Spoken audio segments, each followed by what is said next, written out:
même si le livret nous parle d'Héra et a pas mal parlé de femmes, mais peu importe. Là, c'est à vous relier à l'être que vous êtes aujourd'hui, avec comme acquis toute la puissance du chemin parcouru et notamment des épreuves et donc des enseignements, des leçons dont nous parle le livret, voilà, et donc des épreuves que notamment Héra symboliquement a traversées et qui en fait d'autant plus une femme, une déesse forte, un archétype très puissant. Mais donc c'est cette invitation à aller regarder qui vous êtes en profondeur, à aller connecter vraiment l'intériorité et la richesse, la puissance, parce que cette carte avec Héra nous parle vraiment de la force qui découle de ces entraves, de cette épreuve, de cette histoire passée. Et voyez qui vous êtes devenu avec tout ça, qui vous êtes maintenant. Et pour ça, il faut s'autoriser à faire le mouvement vers l'intérieur, le mouvement de rétroversion, si on peut dire, pour aller rencontrer ce qui vit à l'intérieur de nous et voilà, aller se connecter à cette puissance-là. Si on voit ça de façon objective, c'est par là,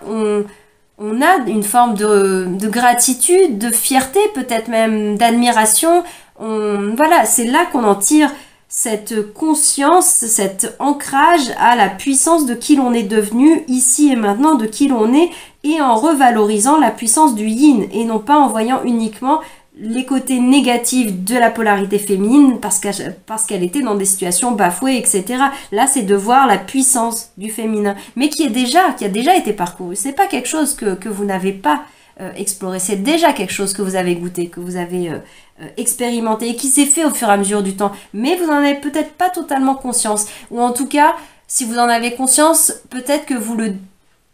le mot est fort, j'allais dire le dénigrer un petit peu. Peut-être que vous n'avez pas conscience de sa vraie valeur. Voilà, c'est plutôt ça.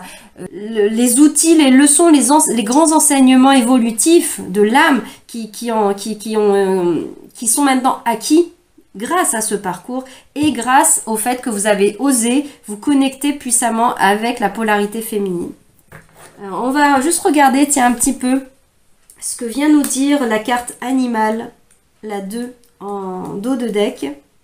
Alors, la carte donc animale, la carte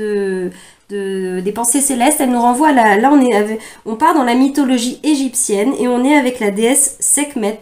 qui est une déesse,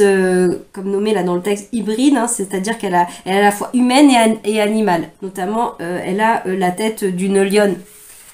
Alors, donc, de quoi nous parle cette déesse, cette carte ?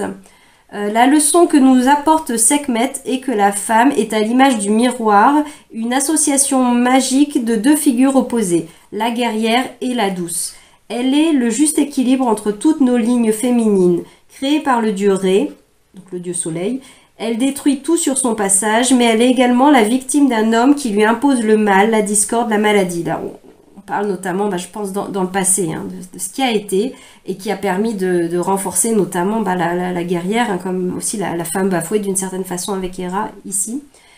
Il est donc judicieux de faire attention à l'impact des personnes qui t'entourent, car elles peuvent être destructrices et aller chercher en toi quelque chose de mauvais. Ça, je pense que c'est toujours ce que vous avez expérimenté. L'idée, ce n'est pas que vous allez le revivre forcément, mais plutôt de garder les enseignements, les leçons de ces épreuves-là. Là, c'est moi qui commente, hein, bien sûr, au-delà du texte. Voilà, et de garder le fruit de cette force, cette force de guerrière comme Sekhmet, pardon, qui a puisé ça de son vécu, par de la difficulté notamment, mais de son vécu. C'est cette puissance-là. L'idée n'est pas de rester uniquement dans la part lionne, dans la part animale de la divinité, la part qui peut être, comment dire, redoutable, sanguinaire, comme écrit dans le texte, un peu plus haut, mais également le côté doux et apaisé, et voilà, ce côté, comment dire, de la douce, dont elle parlait, de la guerrière et la douce, voilà, qui aussi peut redonner...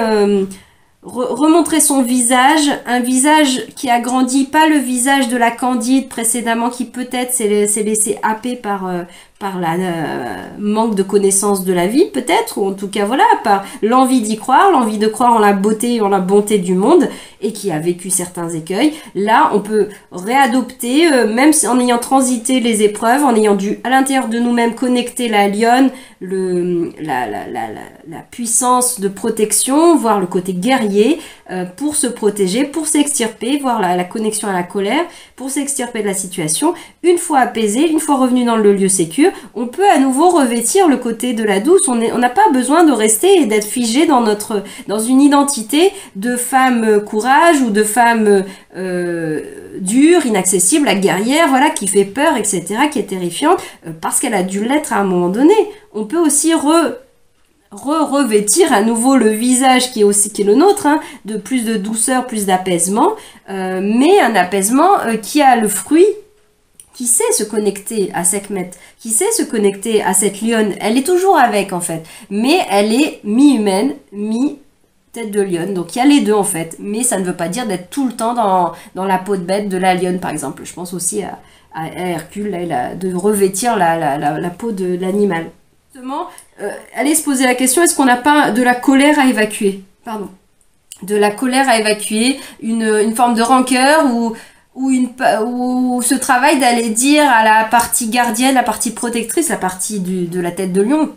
on voit ça comme un principe intérieur, cette part animale à l'intérieur de nous, qui est notamment activée par l'ego. C'est là toute l'intelligence de notre corps, notamment de notre cerveau, qui enclenche des processus de survie, de protection, hein, de préservation, lutte, fuite, être figé, enfin voilà, on en revient à notre part animale, hein, on reste aussi des êtres vivants avec notre part animale, hein, combien même nous sommes humains avec l'outil mental qui permet de penser la vie, etc., et de fonctionner d'une certaine façon, mais il n'empêche que nous, au niveau de notre corps, notamment, on reste avec un cerveau reptilien, notamment, un cerveau primitif, qui prend les commandes lorsque la survie, qu'elle soit physiologique ou psychique, parce que voilà, maintenant, on n'est pas plus forcément face à un vrai lion, face à un vrai tigre, dans la jungle, dans la savane ou ce que vous voulez, et qu'on doit fuir ou etc. ou rugir comme un lion pour lui faire peur, essayer de l'intimider, ce ne sont plus des situations de cet ordre-là, primitives, qui sont vraiment vécues dans nos vies actuelles, mais ce sont des situations qui font vibrer ces parties-là en nous, et qui se sentent menacées, qui se sentent en péril de vie, de mort. Donc du coup, c'est la survie, c'est l'élan de vie. Et c'est en cela que pour moi, il y a enfin, moi, je le ressens, cet élan de considération et de grande gratitude pour cet élan de survie qui a protégé, combien même ça allait déployer la colère, combien même ça allait déployer un mode je me recoupe du monde, je deviens d'une certaine façon inaccessible, toutes ces facettes-là, mais c'est les conséquences du mode survie. Maintenant qu'on n'est plus dans la survie, on peut peut-être envisager d'aller, comme s'il y avait un bouton, je sais que c'est pas aussi simple, hein, mais c'est juste pour donner une image, aller appuyer sur le bouton off de notre mode survie, c'est-à-dire poser les armures, poser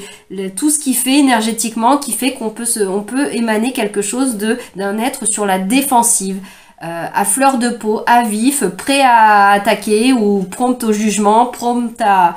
soit à fuir, soit à agresser, soit à être totalement inaccessible, comme figé, voilà, je veux dire impassible, rien de matin, un peu l'image de la Reine des Neiges, hein, la Reine des Glaces, ce cœur de glace, voilà, c'est peut-être quelque chose qui découle du mode survie, et d'une certaine façon, merci, parce que ça a permis de survivre et de se sortir de certaines situations. Maintenant, on n'a pas forcément besoin de construire le futur, tout notre futur, le reste de l'existence, avec ce mode Reine des Glaces. On peut l'apaiser, le pacifier et le laisser de côté, et en sachant que l'outil sera toujours là, prêt à être déployé lorsque la situation s'il y a une situation qui se présente et qui demandera à réagir de façon ferme, en disant non, en partant, en disant stop, voire éventuellement en laissant parler la colère protectrice face à une personne ou une situation qui deviendrait abusive à nouveau, par X autres circonstances que la vie donnerait à vivre. Mais voilà, ce mode, vous l'avez en vous, il restera, mais on n'a pas besoin de l'incarner en permanence. C'est un peu ça pour moi que ça vient nous rajouter, nous dire. Voilà, trouver l'équilibre en soi entre le côté polymorphe, la partie animale, la partie humaine, la partie douce, la partie guerrière. Tous ces modes-là, on les a en nous, homme ou femme. Voilà, mais